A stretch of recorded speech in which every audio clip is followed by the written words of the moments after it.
warning for southern Crittenden County, Kentucky, east central Livingston County, Kentucky, Caldwell County, Kentucky, southwestern Hopkins. The National Weather Service has issued a severe thunderstorm warning for southern Crittenden County, Kentucky, east central Livingston County, Kentucky, Caldwell County, Kentucky, southwestern Hopkins County, 40 miles per hour. Expected hazards include 50 miles per hour wind and quarter-size hail.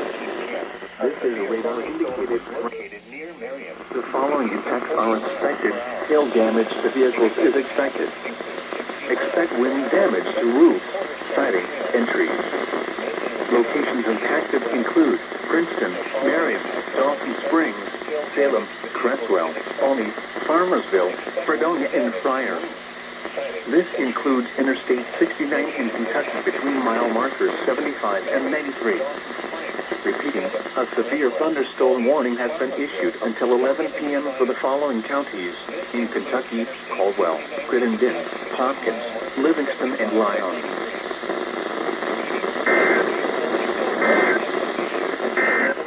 For the following counties in Kentucky: Caldwell, Crittenden, Hopkins, Livingston, and Lyon.